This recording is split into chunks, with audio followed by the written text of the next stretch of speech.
Hello everyone.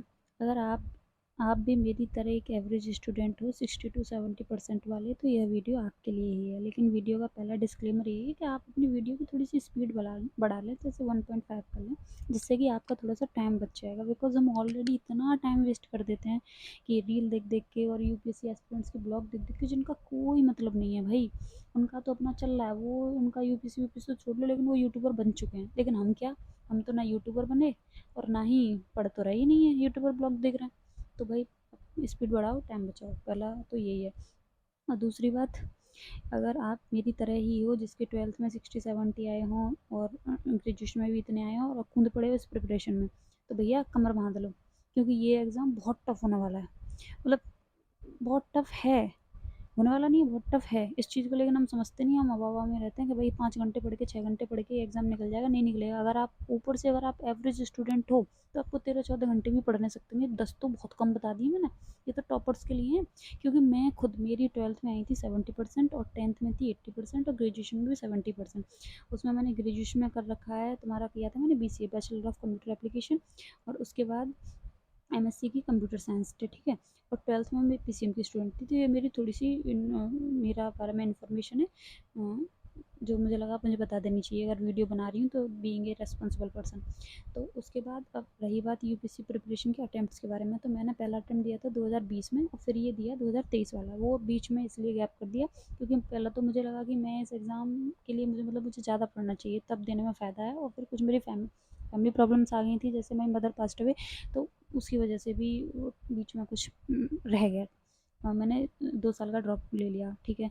लेकिन ये 2023 वाला दिया, ये 2023 वाला, ये तो भाई डिज़ास्टर था। मतलब क्या बताऊँ, सी सेट ने, मतलब सी सेट में लोग कहते हैं कि तुम क्वेश्चन ढूंढो, इजी क्वेश्चन ढूंढो, find out the easy question. भैया उस पेपर में इजी क्वेश्चन मिले तब ढूंढे ना होते भाई, वो तो मुझे मिल ही ना रही इजी क्वेश्चन। लेकिन अब तो जो हो गया सो हो गया। अब 2 महीने निकल चुके हैं, 2 महीने से मैं पढ़ रही थी। लेकिन अब मुझे लगा कि मुझे एक वीडियो बनानी चाहिए, बिकॉज मेरे जो कुछ साथ वाले जो जूनियर थे वो भी कर रहे हैं, दीदी हमें प्रिपरेशन करनी है। तो मुझे लगा कि उनको देखते हुए मैंने कहा भाई मुझे एक वीडियो बनानी चाहिए, बिकॉज कोई टॉपर इस टॉपिक पर बात करता नहीं है, ना ही कोई टीचर बताता। बिकॉज कोचिंग वालों को कुछ नहीं जा रहा, वो तो चाह रहे हैं कि तुम आओ इस ट्रैप में फंसो। लेकिन हकीकत यही है कि अगर आप 60 to 70% वाले बच्चे हैं और आपको आदत नहीं है 10 से 12 घंटे पढ़ने की, तो भाई मत आओ, बिल्कुल मत आओ। क्योंकि इस एग्ज़ाम के लिए आपको 15 घंटे भी पढ़ना पड़ेगा। और एक तो मेन चीज़ ये होगी, अगर आप 15 घंटे पढ़ने के लिए तैयार हैं तो इस एग्ज़ाम में आओ, अदरवाइज़ मत आओ। क्योंकि आप, तुम एवरेज स्टूडेंट हो, तुम्हें 12-13 घंटे पढ़ना पड़ेगा, कमर तोड़नी पड़ेगी, लाइब्रेरी में बैठ के पढ़ना ही पड़ेगा। 10 तो उनके लिए, टॉपर्स के लिए, जो 90% वाले हैं। इशिता किशोर मैडम हुई, देशमुख मैडम हुई, वो पहले से ही 90% वाली थी, उनसे तो अपना कंपेरिजन। हाँ, अब दूसरी सपोर्ट प्रॉब्लम आती है फैमिली सपोर्ट की। भाई साहब, अगर आपकी फैमिली है, फैमिली में 4 लोग हैं, रूम है, 2 कमरे हैं, तो मतलब सोच समझ लो। बिकॉज 2 कमरों में बैठ के आप नहीं पढ़ सकते उसमें कि कभी फैमिली आ रही है, कभी कोई जा रही है। आपको सेपरेट रूम चाहिए, जिसमें, अब कहने की बात होती है कि भाई कुछ नहीं होता, लेकिन है, सेपरेट रूम होना चाहिए। उसमें चारों तरफ आपको किताबें दिखनी चाहिए, और वो मैप वगैरह जो लगते हैं ना वो लगे, जिससे कि आपको माइंड रहे कि भाई मैं किस लिए बैठा हूँ, और मतलब ये चारों तरफ दिखे। अगर आप मैप की तरफ देख रहे हो तो आपको दिखे रसिया किधर है, यूक्रेन किधर है। आपका तो पता पता ही नहीं, मम्मी आई कुछ कहेगी, पापा आई कुछ कहेगी, भाई ऐसा नहीं चलेगा काम। और सबसे मेन चीज़ ये तो मतलब पूछे मत, इसका तो इतना बड़ा रोल है।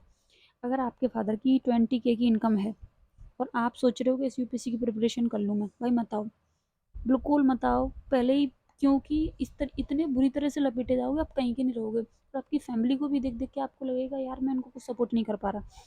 मैं अपनी बताऊँ, मेरी फैमिली में फाइनेंशियली ऐसी कोई समस्या नहीं है, लेकिन मेरे साथ, मुझे ऐसा लगता है मेरे साथ ही प्रॉब्लम है। मेरे दिमाग में कीड़ा है कि मतलब मुझे कुछ बहुत ही बड़ा करना है, समथिंग लाइक दैट ना। तो बड़ा करने के लिए मैं मेरे घर वालों ने मुझसे एक्चुअली कभी कही नहीं कि बेटा तू जॉब कर ले। MSc कर रखी है कंप्यूटर साइंस से, मैं चाहती तो IT सेक्टर में आज दुनिया भर की जॉब है, बट मुझसे कभी किसी ने नहीं कहा कि तू जॉब कर। लेकिन फिर भी ठीक है, मुझे यूपीएससी की प्रिपरेशन करनी थी, तो फिर मैंने जॉब उस वजह से भी नहीं किया। फिर कुछ फैमिली प्रॉब्लम्स थी, लाइक जैसे सैड, मदर मदर फर्स्ट हुई तो उसकी भी, तो मेरे ऊपर फैमिली सपोर्ट भी, छोटा भाई था, उस चक्कर में मैंने नहीं करी। लेकिन फाइनेंशियली कोई प्रॉब्लम नहीं थी, कहने का मतलब ये है। लेकिन अगर आपके साथ प्रॉब्लम है, आपके पापा 20,000 रुपये महीने कमाते हैं, तो भाई इस एग्ज़ाम में मत आओ। क्योंकि ये एग्ज़ाम इतना पैसा मांगता है, सोच भी नहीं सकते। एक तो आपके घर में पढ़ने के लिए जगह नहीं है, तो आपको लाइब्रेरी ज्वाइन करनी पड़ेगी। लाइब्रेरी ये वाली लाइब्रेरी जो, ये जो ज्वाइन करनी पड़ेगी, ये जो लाइब्रेरी के लिए भी आपको पैसे चाहिए, 1000 रुपये लेता है लाइब्रेरी वाला, ऊपर से अगर थोड़ी सी दूर है तो जाने आने का खर्चा, दुनिया भर के खर्चे। आपको हर महीने 3-4 हज़ार रुपये आपके चले जाएंगे। तो पहले तो आप फाइनेंशियली अपना सपोर्ट देखो, ठीक है। और दूसरी बात, अगर आप ट्वेल्थ वाले हो, अगर आप ट्वेल्थ वाले और दिमाग में बैठा ही चुके हो कि भैया मुझे यूपीएससी की ही प्रिपरेशन करनी है, मैं तो आईएएस बन के ही मानूंगा, इसके बना तो कुछ हो ही नहीं सकता, तो भैया सीधी सी बात है, एक प्राइवेट कॉलेज में बीए में एडमिशन ले लो, जहाँ आपको रोज़ कॉलेज जाने के लिए चक्कर ना लगाने पड़े, बिकॉज आपको भी पता है कॉलेज में जाने से कुछ नहीं होता, पढ़ाते लिखाते तो कुछ है नहीं, ना कुछ पढ़ाई होती। और सीधी बुक रट लो, बुक रटो, जो आपने ट्वेल्थ के बाद जो 3 साल आपको बीए करने के लिए मिलती हैं, उस 3 साल में आप एक लाइब्रेरी ज्वाइन करें, और उसके बाद जो आपकी लक्ष्मीकांत है, स्पेक्ट्रम है, एनसीईआरटी, इनको घोट के पी लो भैया, पेपर उन्हीं से निकलेगा, उनके बिना निकलना भी ना। तो ये देख लो भैया।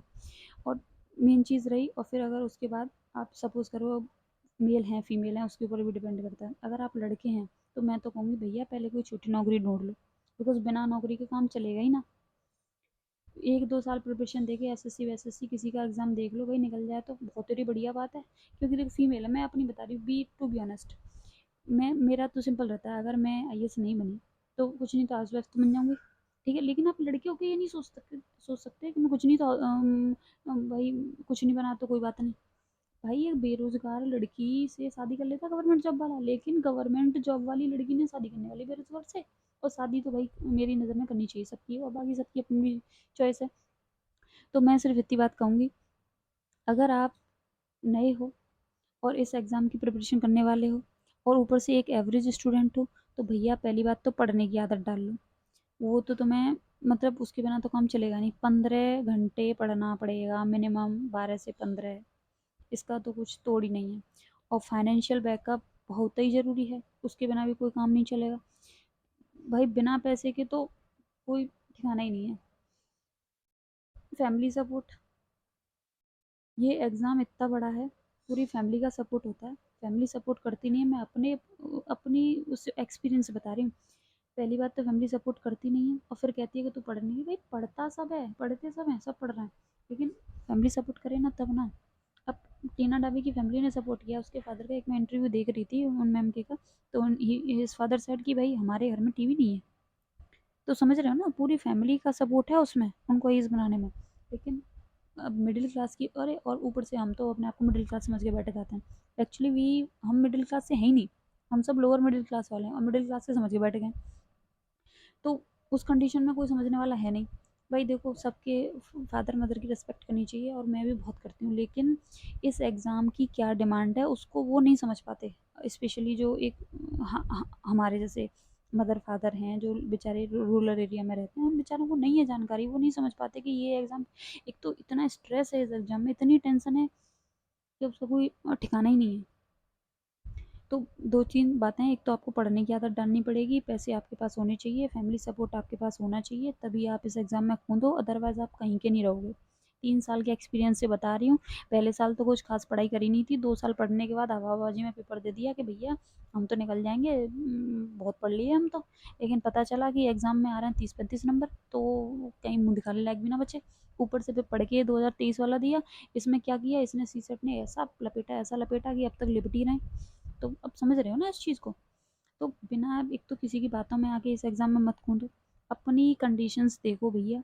मैं इस एग्ज़ाम में क्यों कूदी, मैं तो अपना सीधा बात बता रही हूँ, मैंने सोच रखा था कि अगर निकल गया तो ठीक है, नहीं निकला तो क्या, कुछ नहीं, हाउस वाइफ बन जाऊँगी, और इतना मुझे खुद पे कॉन्फिडेंस है कि मैं कहीं टीचिंग भी करूँगी तो कमा लूँगी। जैसे एज़ मैं अब बताऊँ, मैं बच्चों को ट्यूशन पढ़ाती हूँ, मेरा अपना 5-6 हज़ार रुपये का चल जाता है इन फ्यूचर भी। लेकिन अगर आप लड़के हो तो भाई आप नहीं सोच सकते हो मैं 5-6 हज़ार में मेरा चल जाएगा, आपको छोटी मोटी जॉब लेनी पड़ेगी, अगर स्पेशली आपके फादर किसान हैं तो। तो मेरा ये वीडियो सिर्फ उन रूरल एरिया वाले बच्चों के लिए है जो बेचारे हवा हवा में आ जाते हैं। अब दृष्टि आईएएस मेरी बहुत रिस्पेक्ट है उन सर के लिए, ठीक है। लेकिन आप इस चीज़ को समझो कि उस उनके यहाँ पता नहीं, एक क्लास में मैंने सुना है 700-800 बच्चे कोचिंग करते हैं, और दिन में 7-8 चलते हैं, तो मतलब कि रोज़ के मतलब हर साल वो 10,000 बच्चों को कोचिंग करवा रहे हैं, 10,000 और कुछ ज़्यादा ही होंगे। और एक दिन उनका एक इंटरव्यू देखा था, वो खुद कह रहे थे कि ऑनलाइन मिला के और कोचिंग में मिला के हमारे 10 लाख एस्पिरेंट्स को हम गाइड कर रहे हैं। भैया 10 लाख, 10 लाख फंस रहे हैं इस साइकिल में, और निकल कितने रहे, 1,000, 1,000 निकल रहे हैं। और उस 1000 में से भी कोचिंग वाले कितने, दृष्टि से कितने निकलने, मुश्किल से 100। बहुत बड़ी बात है 100। ठीक है, मैं अप्रिशिएट करती हूँ कि चलो उन्होंने 100 तो निकाले, लेकिन भैया जो बाकी 10 लाख में से जो बचे थे 9,90,000, वो जो 990, वो सब कहाँ गए? उनकी तो कोई बात ही ना कर रहा। हम तो हवा हवा में आ गए बस इस एग्जाम में। तो भाई सोच समझ के आना इसमें, वरना बहुत बुरी तरह से लपेट जाओगे, जिंदगी के 4-5 साल निकल जाएंगे और फिर कहीं के ना रहोगे। और सबसे मेन बात, ये पढ़ने की आदत तो आपको डालनी पड़ेगी, क्योंकि अगर आप इस एग्ज़ाम में आए हो तो भाई ऑनेस्ट रहो। मुझे ऐसा लगता है कि अगर आपने अच्छे से पढ़ाई करी है तो ठीक है, तुम आईएएस नहीं बने तो कुछ ना कुछ कर लोगे, ये बात फैक्ट है। आप टीचिंग कर लोगे, या अगर आप अपना यूट्यूब चैनल भी चला लोगे, उस पर अच्छा कंटेंट डालोगे तो वो भी चल जाएगा। किसी और एग्ज़ाम की दोगे, उसके लिए अलग से 2 साल बिगड़े जाओगे, तब वो निकल जाएगा। लेकिन बात ये है कि हम ऑनेस्ट हैं नहीं। हम खुद से, जब खुद से सवाल पूछो कि क्या तुम एवरेज स्टूडेंट हो 60 to 70 वाले, क्या आपने 12th में, ग्रेजुएशन में कभी 10 घंटे पढ़ाई करी थी? आपने स्पेशली मैं अपनी बता रही हूँ, ग्रेजुएशन में 2-2 घंटे पढ़ के पेपर दे रहे हो तुम यार। और फिर तुम उम्मीद लगा रहे हो कि एक ऐसे बच्चे को तुम 15 घंटे बैठा के चेयर पे, उसका तो माइंड ही कम से कम 2 महीने में तो माइंड ही सेट होगा कि भाई मुझको पढ़ना है। तो इस चीज़ को समझो, ऐसे ही मत कूद पड़ो। अब आगे मैं, मेरे को बस यही कहना था जो मैं अपने एक्सपीरियंस से बता रही हूँ। बाकी भैया सबकी अपनी अपनी सोच है, जिसको जैसा ठीक लगे करो, कूदना है कूदो भैया, सबकी अपनी अपनी राजी है। आगे मैं वीडियो बनाऊंगी कि अपना अगस्त से लेके दिसंबर तक का आप क्या प्लान होना चाहिए, जो मेरा प्लान है, और उसमें मैं आप लोगों के भी सजेशन मांगूंगी। अगर आप देना चाहो तो नीचे कमेंट में दे सकते हो, नहीं देना चाहो तो कोई समस्या नहीं है। ठीक है, बाकी के लिए, जब तक के लिए गुड बाय।